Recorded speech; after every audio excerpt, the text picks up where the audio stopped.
in Cincinnati, Ohio. I was there working for Athletes in Action. I was coaching probably 6 to 10 Bulgarian kids or men from the national team in Bulgaria. They came to the States to train for 6 weeks, and I coached that group. And we played a couple games against a group of guys that was linked to an agent in Cincinnati, and that guy also represented Bob Huggins. So Joe Mazzulla just came off the Elite Eight run, and so he was on the other team and didn't think anything of it. A couple guys said I should get to know Joe. We met there very briefly, and then later on, I actually coached him in China, playing against the Olympic team. We played our first game in front of 50 million people on TV. Basketball so big there. And he was the backup point guard and retired pretty shortly after, and they got into college basketball. But our relationship grew from there. I stood up in his wedding. He's a good guy, just a wonderful person, and one of the people I probably trust the most. That is so you were able to coach him right before he hung it up then. Yeah, Hugs gave me he said, you're famous now, and if you go spend 10 to 15 years overseas, you'll come back at 36, 37, 38, whatever it is, and people won't remember you. But if you really want to get in coaching, you should start now. And Joe actually took Hugs' advice and became a D2 assistant in the state of West Virginia, and he won an NBA championship by the time he's 35. So I think Hugs was right. And there's some other people. Jared Calhoun at Utah State, the head coach there, really was one of the most influential people in Joe's life when he played at West Virginia. But he took Hugs' advice, and then from there just kind of took off and really got lucky in becoming friends with Brad Stevens. And I think that's probably the relationship that's done the most for him. But we've all played a role, and my role is much more friend than anything else. Support system. You've referenced it a couple of times. He's an NBA champion. Joe Mazzulla, NBA champion head coach of the Boston Celtics. It seems like you're still trying to consume that a little bit. That's got to be an objectively wild sentence still to hear, right? Yeah, I mean, he called me before the championship started, and he was just talking to me about how I went into the Final Four.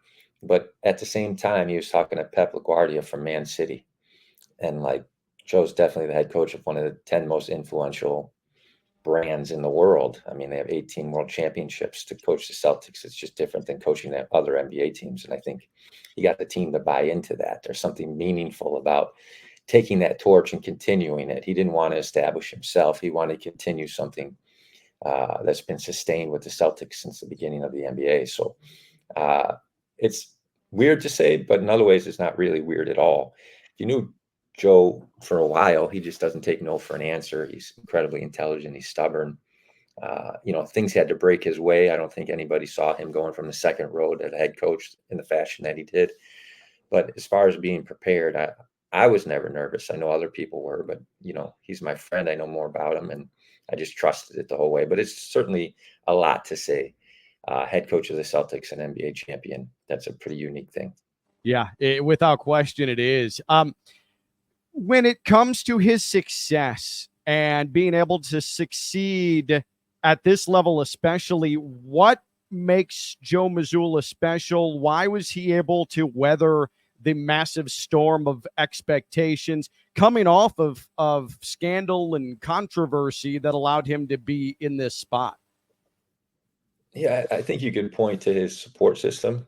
Brad really stood by him, but that's between those two. I'm not in those meetings. I can't say that.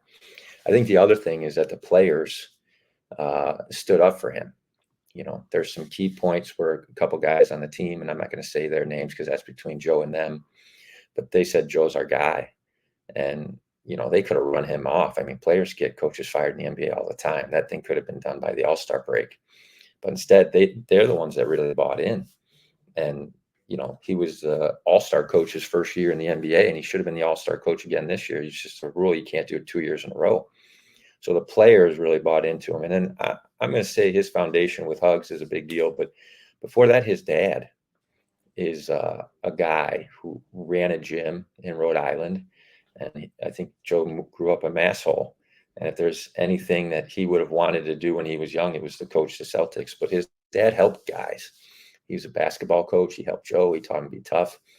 And so this is kind of I think started with his father, and his father's passed away, but I just think that's probably the most meaningful thing. And anybody else who wants to take credit for Joe apart from that is just probably missing the point. We're all his friends. We support him.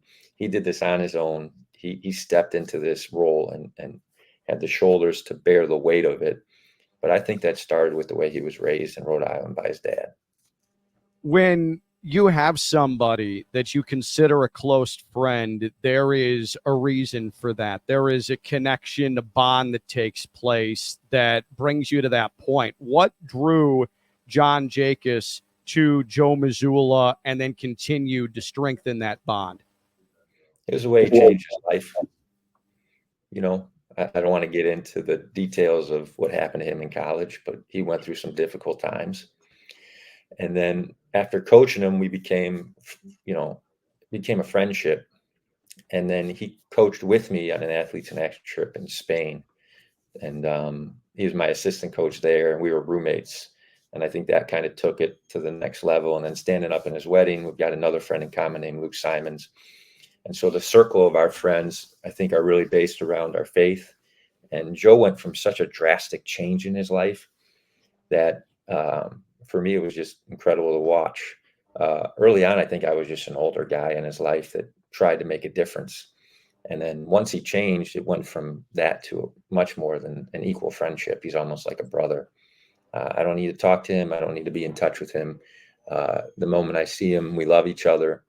It's a unique, transformational life story that I feel like I was blessed enough to be a part of. And when you see somebody change that drastically and grow up so much, as a coach, you're proud of that.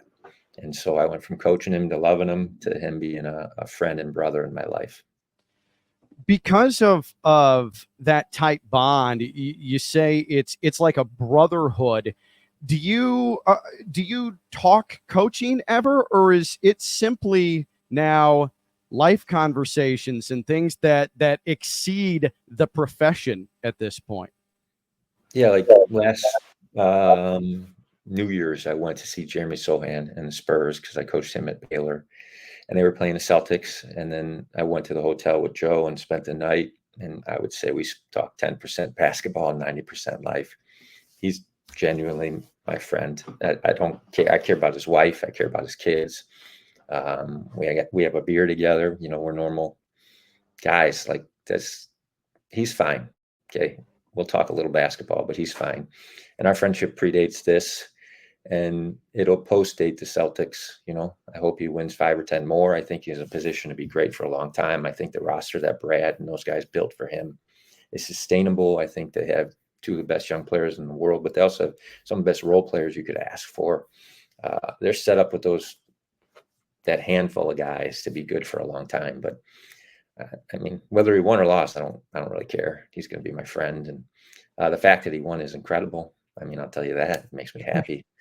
But yeah, 90% of the time, I wouldn't even bother to talk to him about that. They came down to Miami to celebrate the championship before going back up to Boston to have the parade. Did you get a chance to see him at all, or did you stay away from that fray? No.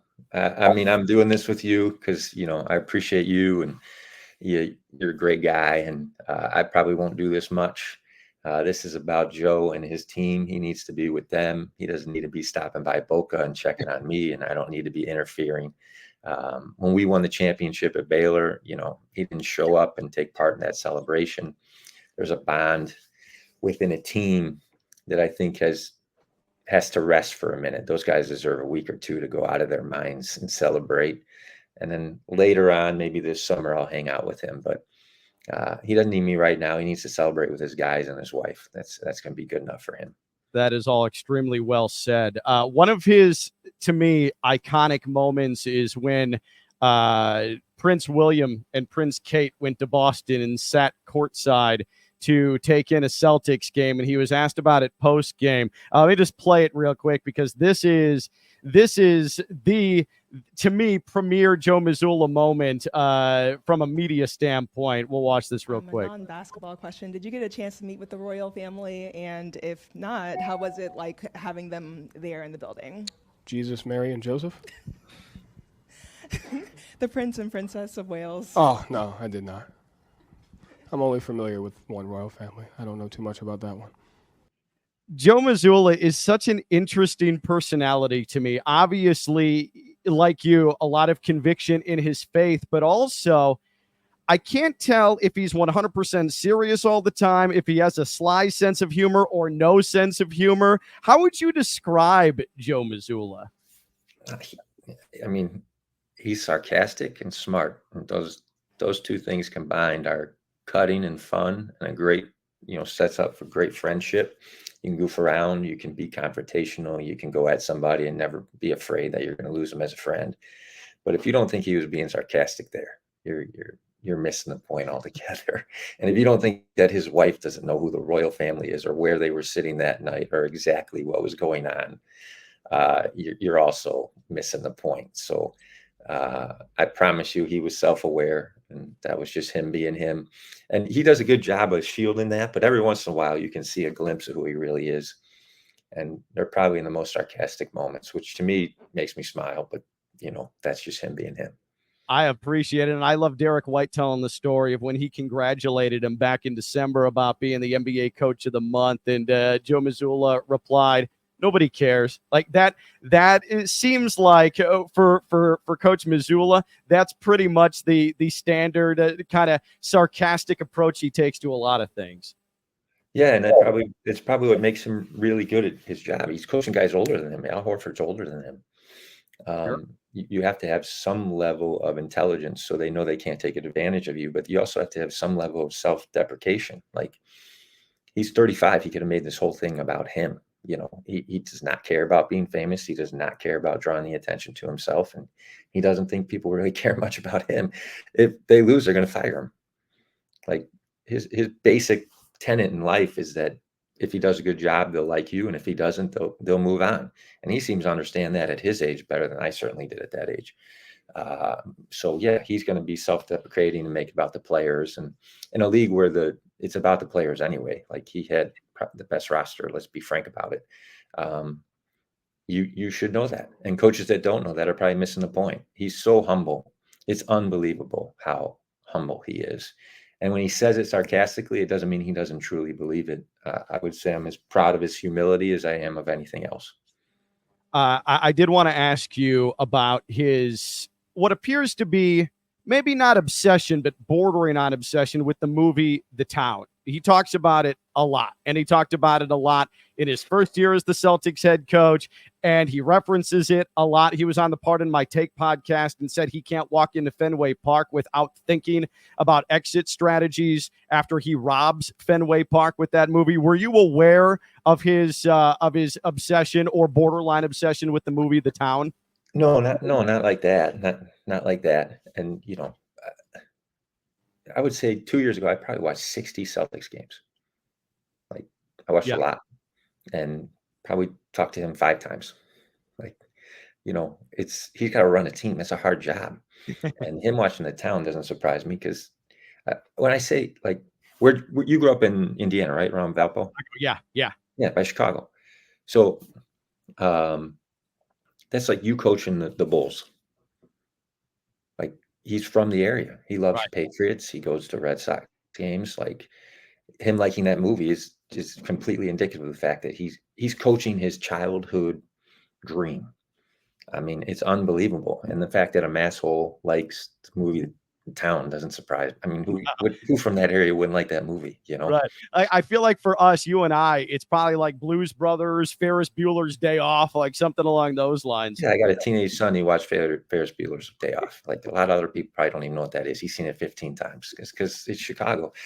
I took him back for a Cubs game, and we went to the spot in the tower where they filmed that scene in Ferris Bueller's Day Off and took pictures. So, like, they're going to have lobster, and we're going to have a beef sandwich from Portillo's. And there's something about our childhood that means something to you.